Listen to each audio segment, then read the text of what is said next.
بسم اللہ الرحمن الرحیم۔ کیا آپ جانتے ہیں کہ زمین پر اللہ کے عذاب سے بچنے کے لیے دو بڑی ڈھالیں تھیں؟ ایک ڈھال اٹھا لی گئی لیکن دوسری اب بھی باقی ہے، اور وہ ہماری نجات کا سہارا بھی ہے۔ وہ کیا ہے؟ سیدنا علی کرم اللہ وجہہ نے فرمایا، لوگو، زمین پر اللہ کے عذاب سے بچنے کے لیے دو امان تھے، ان میں سے ایک اٹھا لیا گیا اور دوسرا باقی ہے، پس تم اس دوسرے کو مضبوطی سے پکڑ لو۔ پہلا امان رسول اللہ صلی اللہ علیہ وسلم کی ذات اقدس تھی، اور دوسرا امان استغفار ہے۔ یہ دراصل قرآن پاک کی اس آیت کی تشریح ہے۔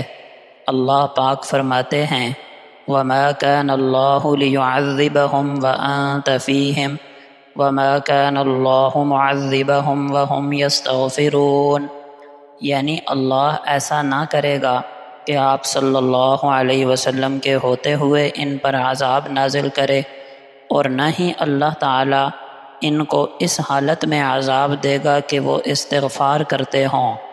اس آیت کریمہ میں دو امان بیان ہوئے، ایک رسول اقدس صلی اللہ علیہ وسلم کی ذات اور دوسرا استغفار۔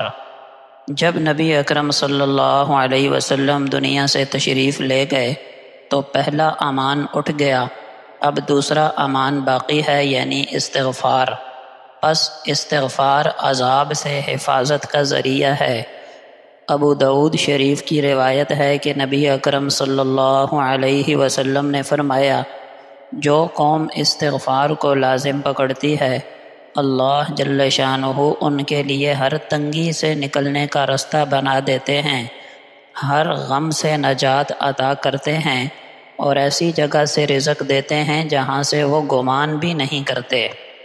ابن ماجہ کی روایت ہے کہ نبی اکرم صلی اللہ علیہ وسلم نے فرمایا، جس نے استغفار کو لازم کر لیا، اللہ پاک اس کے لیے ہر مشکل آسان کر دے گا اور ہر تنگی سے کشادگی عطا کرے گا۔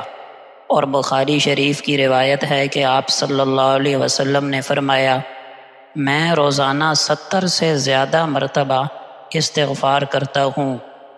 بتائیے، جب اللہ کے محبوب امام الانبیاء سرکار دو عالم صلی اللہ علیہ وسلم جو معصوم ہیں، وہ روزانہ اتنا استغفار کرتے تھے، تو ہم گنہگار بندوں کو کتنا استغفار کرنا چاہیے۔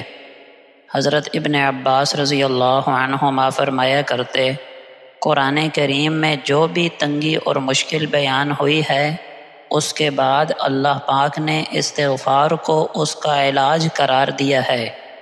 حضرت فضیل ابن عیاض رحمہ اللہ فرماتے، جب تم پر مصیبت آئے تو استغفار کو لازم پکڑو، کیونکہ اللہ کا عذاب زمین پر اس وقت زیادہ بڑھتا ہے جب لوگ استغفار کرنا چھوڑ دیتے ہیں۔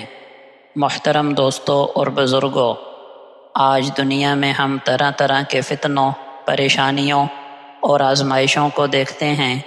یہ سب اللہ کی طرف سے تنبیہات ہیں۔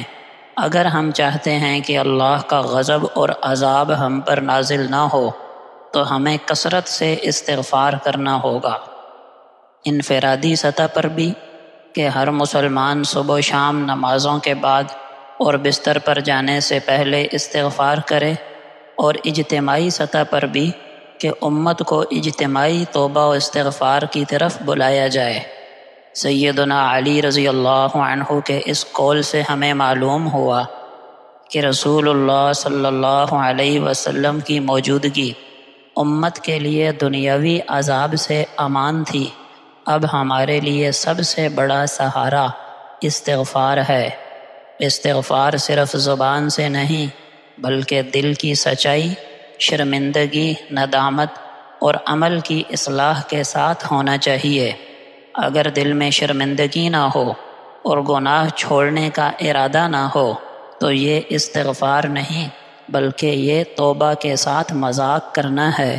استغفار کے لیے ضروری ہے کہ دل سے بندہ گناہ پر نادم و شرمندہ ہو، اس گناہ کو چھوڑ دے آئندہ اس گناہ کو نہ کرنے کا پکا عزم و ارادہ کرے۔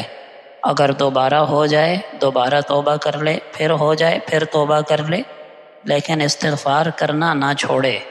اللہ پاک ہم سب کو اپنے کثرت سے استغفار کرنے والے بندوں میں شامل فرمائے، آمین۔